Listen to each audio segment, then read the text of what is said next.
आरहत वाङ्मय में कहा गया है, अप्पा चेव दमे यव्वो अप्पाहु खलु दुद्दमो अप्पा दंतो सुही होई अस्सिम लोए परथय। आत्मा का दमन करना चाहिए। आत्मा ही दुर्दम है। जो आत्मा को दांत दमित बना लेता है वह सुखी बनता है, इस लोक में भी और अगले लोक में भी। शास्त्रकार ने आत्मा के दमन की बात बताई है। आत्मा पर अनुशासन करना चाहिए, आत्मानुशासन। प्रश्न होता है कि आत्मा पर अनुशासन कैसे करें? आत्मा दिखाई देती है क्या? दिखाई दे उस पर तो मान लो अनुशासन करने का प्रयास भी करें, तो दिखे ही नहीं उस पर क्या अनुशासन करें? वैज्ञानिक जगत में कितने आविष्कार हुए होंगे, पर कोई विज्ञान भी आत्मा को दिखा दे, ऐसी बात न ज्ञात है न संभव लग रही है। अध्यात्म के जगत में आत्मा की बात का प्राधान्य है।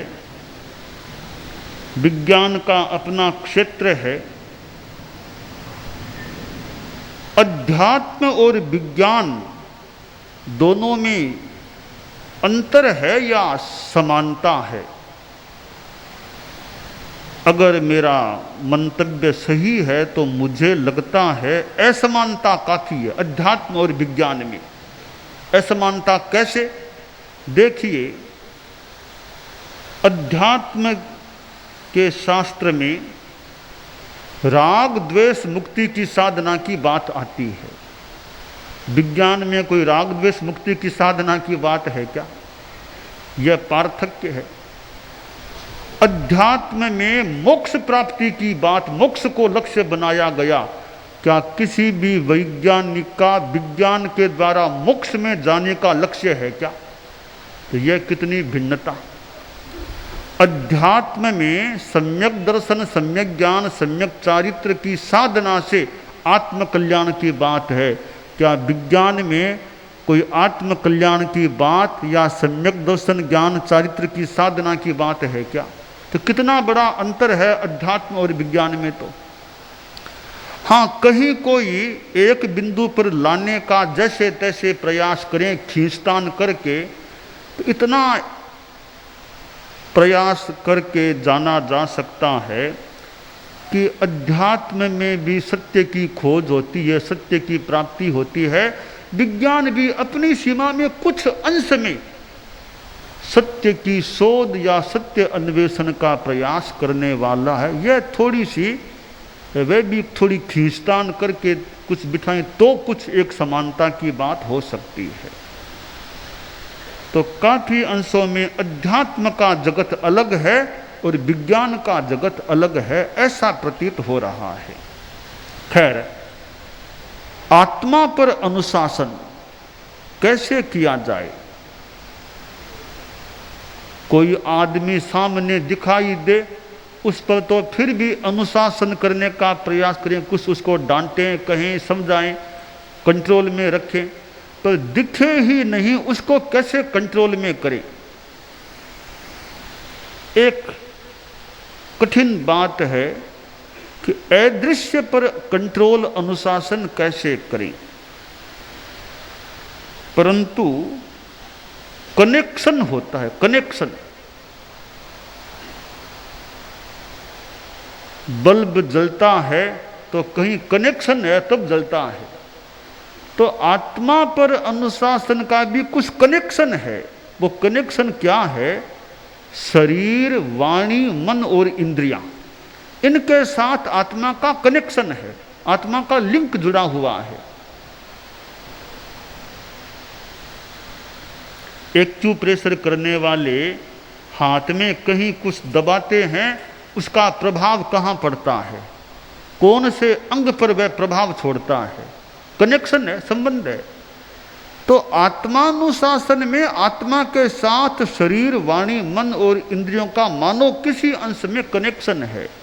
हम शरीर पर अनुशासन कर लें, हम वाणी पर अनुशासन कर लें, हम मन पर अनुशासन कर लें और इंद्रियों पर अनुशासन कर लें, उसका परिणाम आएगा आत्मा पर अनुशासन हो जाएगा। फिर आत्मा एकदम कंट्रोल में रहेगी। शरीर हमारा कंट्रोल में है, वाणी हमारी अपने कंट्रोल में है, मन हमारा कंट्रोल में है, इंद्रियां हमारे कंट्रोल में हैं, तो इसका मतलब आत्मा हमारे कंट्रोल में आ ही गई है। तो आत्मानुशासन को साधने के लिए शरीरानुशासन को साधना चाहिए। आत्मानुशासन को साधने के लिए वचोनुशासन को साधना चाहिए।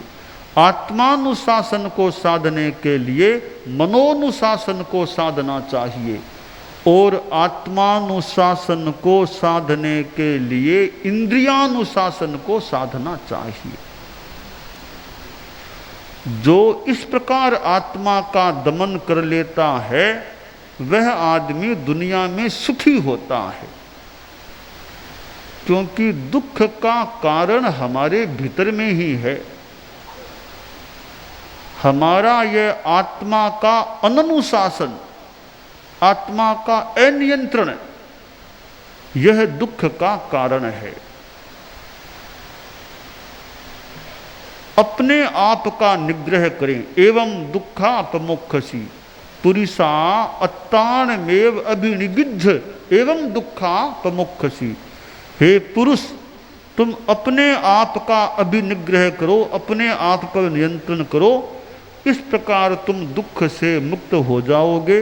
हम अरहत वंदना में इसका उच्चारण करने वाले करते हैं। शरीर पर अनुशासन कैसे करें? शरीर की चंचलता को कम करने का प्रयास करें। हम कुछ देर के लिए स्थिर होकर बैठ सकते हैं क्या? या कई बार आदमी बैठता है, वो कभी पाँव की अंगुलियां हिलती रहती हैं, कभी हाथ हिल जाता है, कभी इधर देखना कभी उधर देखना, यानी शरीर पर अनुशासन में कुछ कमी का यह द्योतक हो सकता है। हम कुछ देर के लिए पद्मासन में बैठे रह सकते हैं क्या?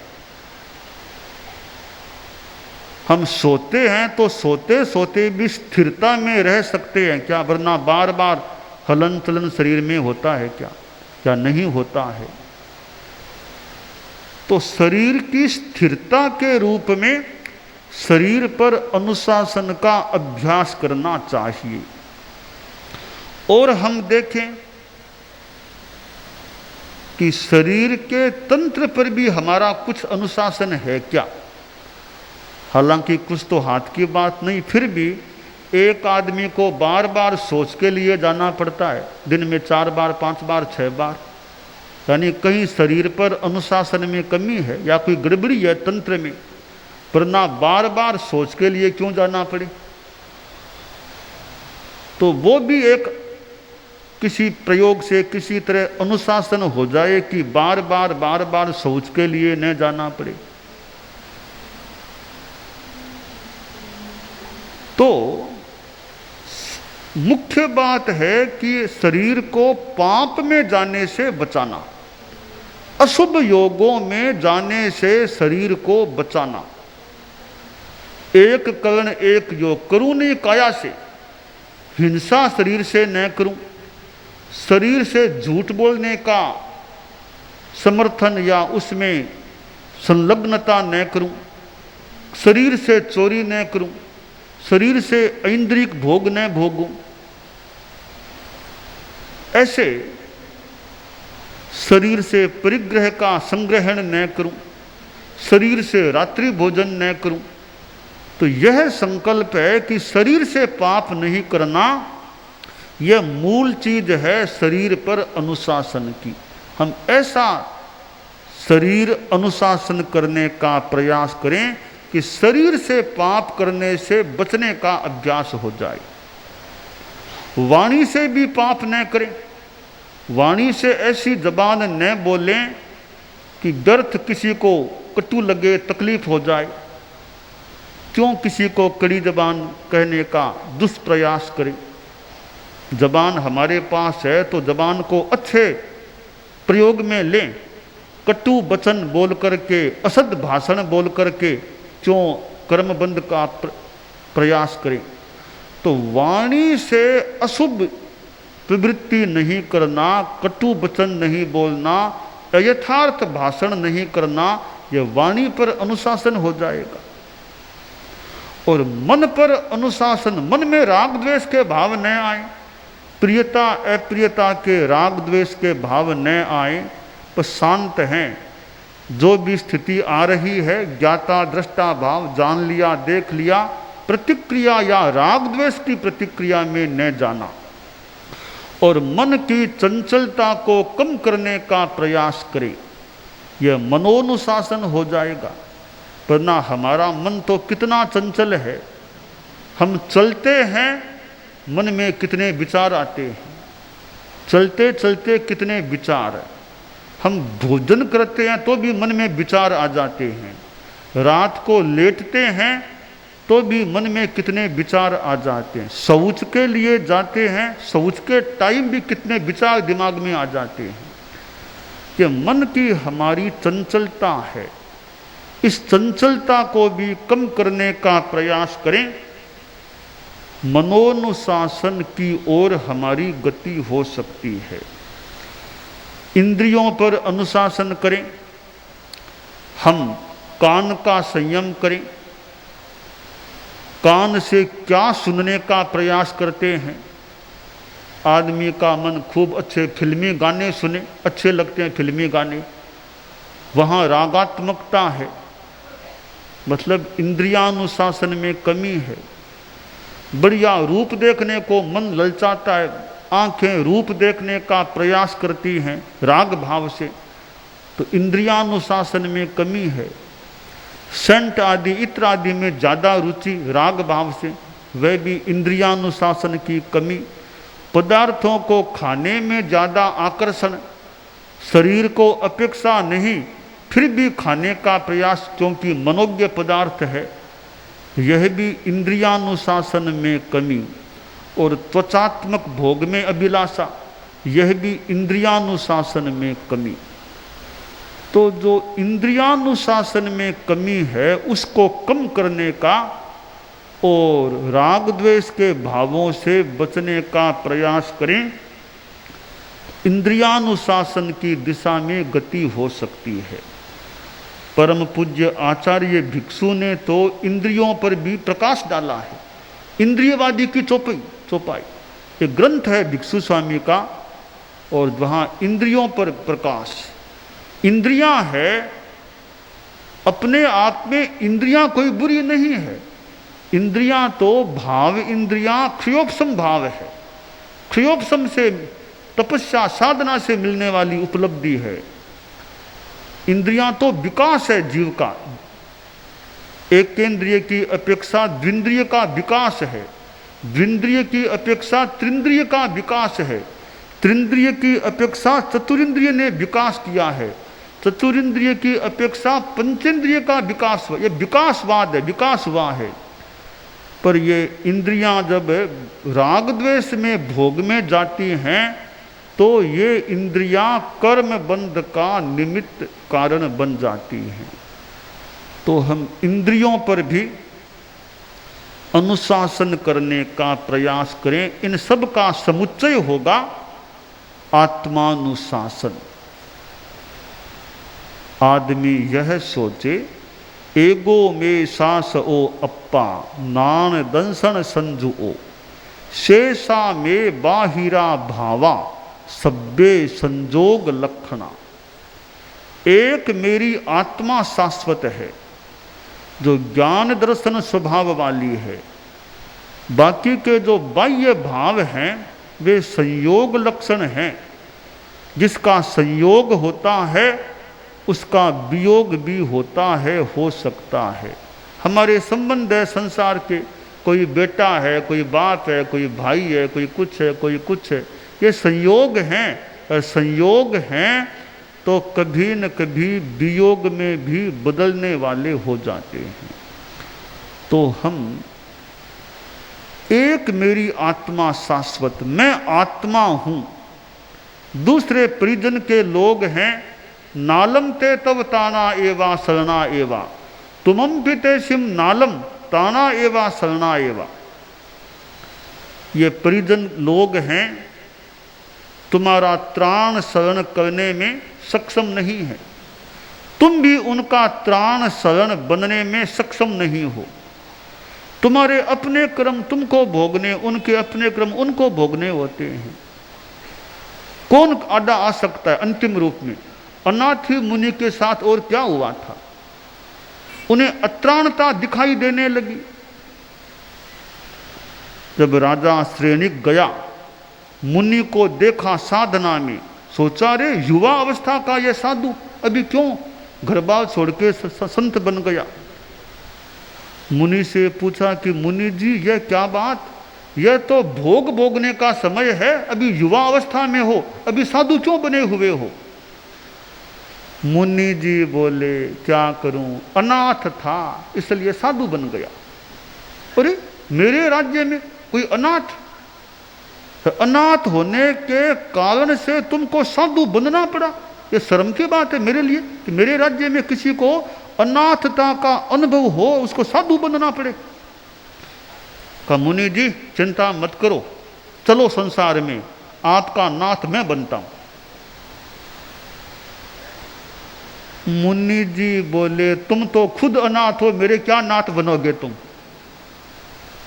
राजा ने सोचा ये मुझे जानते नहीं, मैं कौन हूं। कहा मुनि जी आप मुझे जानते नहीं होंगे, मैं हूं कौन?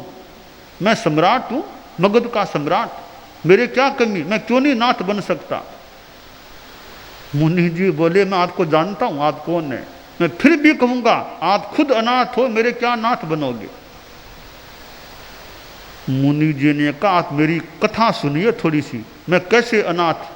देखो मैं कोई सामान्य घर का लड़का नहीं था, अच्छे घर का बच्चा था, लड़का था, मेरी शादी भी हो गई थी। एक बार मेरे अक्षी वेदना, नेत्र वेदना हो गई, भयंकर वेदना। पिताजी ने प्रयास किया वैद्य चिकित्सक को दिखाने का, वेदना कम नहीं हुई। परिजन पास में थे, परिवार के लोग पास में थे, कोई मेरी वेदना को कम नहीं कर पा रहे थे। और तो क्या मेरी धर्मपत्नी मेरे बेचारी पास, अबला वो पास बैठी थी, पास बैठी रही, मेरी वेदना को कम नहीं कर सकी। अपनी आंखों के आंसुओं से मेरी छाती को तो भिगो दिया उसने, फिर मेरी वेदना को बता नहीं सकी। तब सोचा अरे कोई भी व्यक्ति मेरी वेदना को कम करने में असमर्थ साबित हो रहा, सब असमर्थ हो रहे हैं, कोई व्यक्ति मेरी वेदना को बता नहीं रहा, कम नहीं कर पा रहा है, तो मैं कितना अनाथ, आज कोई मेरा त्राण नहीं है। तब मैंने संकल्प किया अगर यह वेदना ठीक हो जाए, खत्म हो जाए, मैं साधु बन जाऊंगा, संसार को छोड़ दूंगा, परिवार को, घर को छोड़ दूंगा। संकल्प किया और कोई संकल्प का प्रभाव, जो भी मेरी वेदना कम हो गई, ठीक हो गया, मैं स्वस्थ हो गया। तब मैंने परिवार के लोगों से कहा अब मैं साधु बनूंगा, नहीं रहना मुझे इस असार संसार में, अत्राण संसार में। और राजन मैं साधु बन गया, अब मैं अपने आप का नाथ बन गया। मन मृत्यु से बचा सके ऐसा कोई नाथ दुनिया में है क्या? कोई मृत्यु से नहीं बचा सके तो वो हमारा नाथ कैसे बन सकेगा? बीमारी से सर्वथा नहीं बचा सके वो हमारा नाथ कैसे बन पाएगा? तो हम अत्राण हैं। अनाथी मुनि ने अत्राणता का अनुभव किया और विरक्त हो गए और संत बन गए, साधु बन गए। हालांकि साधु बनने के बाद भी मौत से तो त्राण देने वाला कोई नहीं है। साधु को भी एक दिन तो मरना ही पड़ेगा, पर एक बात है, एक समय ऐसा आ सकेगा जहां न मृत्यु न जन्म, वो नाथता सत्राणता प्राप्त हो जाएगी, फिर कभी जन्म नहीं मृत्यु नहीं। वो स्थिति साधुपन पालने से, साधना करने से प्राप्त हो सकती है। तो ये आत्मा अकेली है, अकेली आई है, अकेली जाने वाली है। आचार्य क्या वो उपाध्याय थे विनय विजय जी, शांत सुदारस नाम का उनका ग्रंथ, संस्कृत भाषा का ग्रंथ, 16 भावनाओं पर रचा हुआ ग्रंथ। इसमें संस्कृत में गीतिकाएं हैं और पहले पहले हर गीत के पहले संस्कृत में श्लोक भी हैं। एकत्व भावना में कहा गया, एक उत्पद्यते तन्नुमानेक एव विपद्यते, एक एव हि कर्म चिन्नुते, सैक कह फलमश्नुते। आत्मा अकेली पैदा होती है और अकेली ही जाती है, मरती है, अगले भव में जाती है, शरीर को छोड़ती है। अकेली कर्म का संचय करती है और वही उसका फल भोगती है। ऐसा नहीं कि कर्म तो यह करेगा और फल वह भोग लेगा, ऐसा नहीं हो सकता। बाप का कितना ही मोह हो बेटे से, बेटे का कर्म बेटे को भोगना पड़ेगा और बाप का कर्म बाप को भोगना पड़ेगा। करनी आपो आप, कुण बेटो कुण बाप। अपना कर्म खुद को भोगना पड़ता है, बाप भी कितना अड़ा आएगा आखिर। ठीक है, कुछ सहयोग कर दे, बीमार है तो बीमार को डॉक्टर को बुला ले, डॉक्टर को दिखा दे, दवाई दिला दे, उपचार करा दे। डॉक्टर को तो फिर भी कोई पिता बुला ले, दवाई भी दिला दे, दवाई हाथ से दे भी दे। बीमारी से सर्वथा मुक्त कर देना बाप के हाथ की बात नहीं है। वो तो कर्मों की हाथ की बात माने कि बीमारी पूरी ठीक होगी या नहीं। डॉक्टर भी निमित्त बन सकता है, पर हर बीमारी का इलाज हो ही जाएगा, यह डॉक्टर के भी हाथ की बात नहीं है। डॉक्टर की अपनी सीमा है, डॉक्टर अपनी सीमा में ही कर सकता है, डॉक्टर असीम काम नहीं कर सकता। इसलिए आत्मा अकेली है। हम आत्म कल्याण की दिशा में, आत्मानुशासन की दिशा में आगे बढ़े, यह काम्य है।